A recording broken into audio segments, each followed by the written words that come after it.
I don't think many people inside Norwich expected that much, to be completely honest with you. The way it ended, where it was one win in 11 games. That Rotherham game that you referenced was a part of that really dire run that basically meant that they kind of squandered the top six. They beat Millwall before that run away from home. At that point, that was felt like a really big moment for them, and the end of the season was just an implosion really, and they ended up finishing 13th, which actually, if you look at the performances and the way that they played, was probably a fair reflection of how they finished. So I think there was a lot of toxicity around the football club and Stuart Webber, who's the sporting director, and the hierarchy and the general sort of running of the club. There were lots of conversations about David Wagner and whether he was the right man.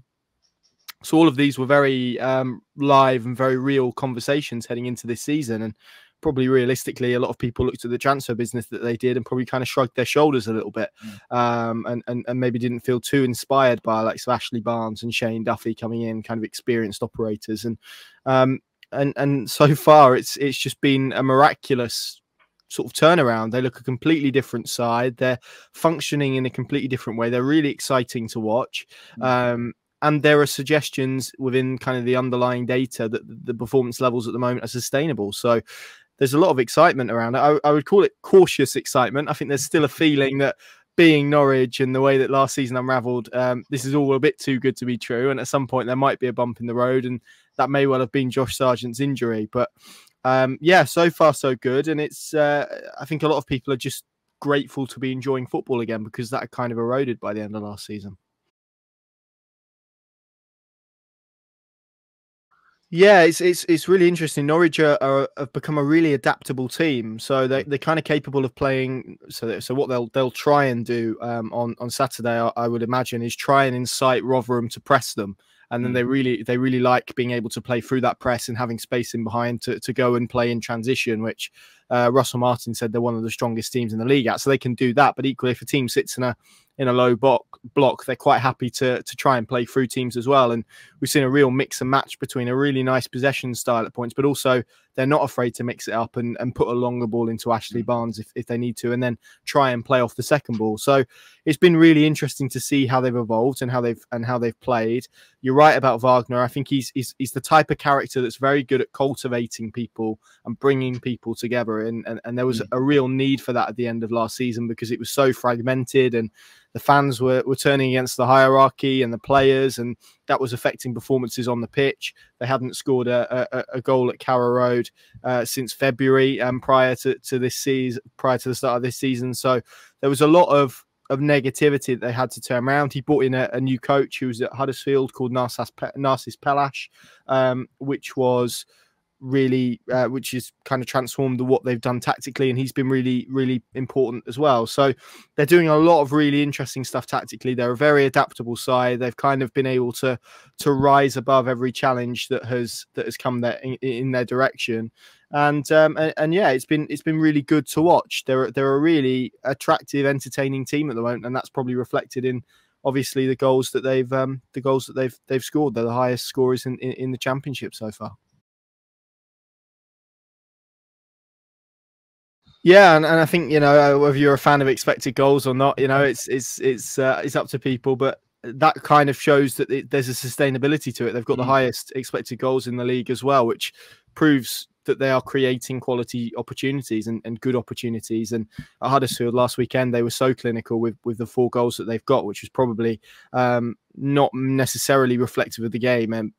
But the scoreline was good. They were the better team. They deserved to win. But I think if that would have finished 2-0 and Norwich had missed a couple more opportunities, everyone probably would have walked away and said fair enough. But they were ruthless. They were clinical. And you're right. They've got goals coming from different areas. And they lost Temu Pukki in the summer as well, who's been a massive player for the football club for 5 years, really. Kind of been their top scorer in every season, bar his last one, which was Josh Sargent last year. Particularly at championship level, and there was probably an over reliance on him and for him to get goals. And and the way it's kind of gone, you've got Sargent who scored 3 and 4, now expected to be out for a prolonged period of time. Ashley Barnes has chipped in with a couple. Adam Ida's got a couple. John Rowe obviously has had an incredible start to the season and has 5 and 5, or 5 and 6 now, but he wasn't involved yesterday. So 5 in 5 games that he's been involved in.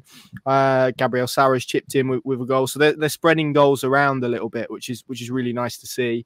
Probably still some issues defensively to iron out, and I think David Wagner will be the first to acknowledge that.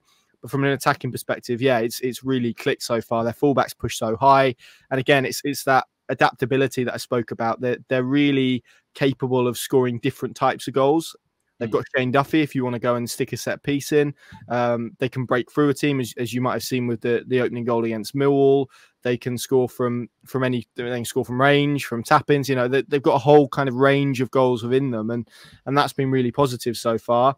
The big question is whether they can sustain that after Sargent's injury, which I think is the main issue.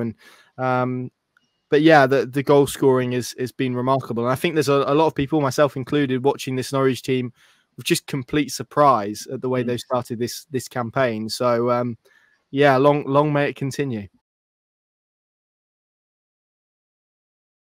Yeah, so he's been in their academy for a long period of time. There's a really interesting backstory. Norwich, basically, when they had a different head of academy recruitment, Greg Broughton was his name. He's now sporting director at Blackburn. But he did a really interesting piece of work, basically allowing Norwich to set up kind of these satellite centres, they were called, in London. So to try and attract talent from London, he was a player that they found there. I think they scouted him directly from kind of his Sunday League team, and got him into the system, and they've kind of had him all the way through. He kind of made his debut towards the back end of their last Premier League campaign under Dean Smith, but that was all as a substitute. And I'm always a bit kind of wary of that, because when a team's not doing well and you throw a youngster onto the pitch and they run around a bit, we know what happens, right? They get a lot of praise. So it was conscious of that. Last season, there was a lot of talk about him, and he unfortunately sustained quite a serious injury in pre-season. Everyone was very excited for him and his prospects, and then they went away and had a training camp in that World Cup break in Tampa, and he was coming back from his injury, and then kind of did another injury that was even worse, that basically kept him out until towards the end of the season. And he featured a little bit towards the end of the season, but actually prior to this campaign, he hadn't started a competitive game for Norwich, and the most minutes he had played in a game was about 30, and that was in the final game of last season, which was a defeat to Blackpool. So there's been quite a bit of excitement about him for a prolonged period of time, and I think there's probably been a feeling that he was capable of a run like this, but probably the circumstances haven't been right. And actually, he impressed so much in pre-season, got a little bit of luck. Norwich signed a winger who got injured in his second training session, so that probably created an opening for him. And goodness me, he's taken that opportunity. And I know the goals is the headline, but his all-round performance has been excellent so far for a young player, so mature. He's impacting games really positively, and yeah, he's got a real edge in the box, a real hunger to try and get onto crosses and balls and to try and score goals. So look, his run will end at some point, and that's going to be interesting to see how he responds to that. But as you can understand, he's on cloud 9 at the moment, so he's basically just running with a wave of confidence behind him, and that's been really powerful.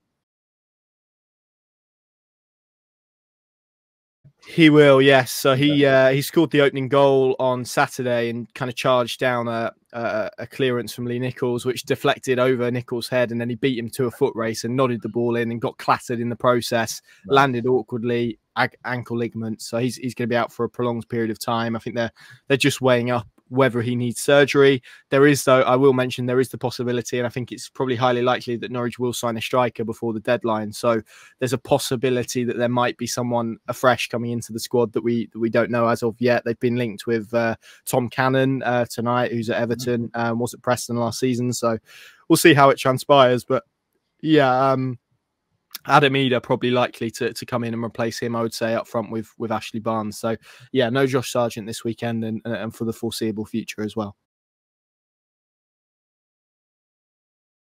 Yeah, I think it's hard not to be positive about Norwich at the moment and the way they're playing. As I said, it's not just the results, it's the performances, it's the way that they are performing and the sustainability behind those performances as well. I guess they're going to trip up at some point, but I think at the moment there's a real confidence running through them, and so I'm going to go with a 2-0 away win, I think. The best place is Pinken on what the artist formerly known as Twitter. Just Pink and then UN, and that's the best place to find us. And we're kind of the daily newspaper covering all things Norwich City. So that's the place to go. And we're obviously going to have your good self on our show as well. So there'll be an opportunity for them to watch that if they so wish.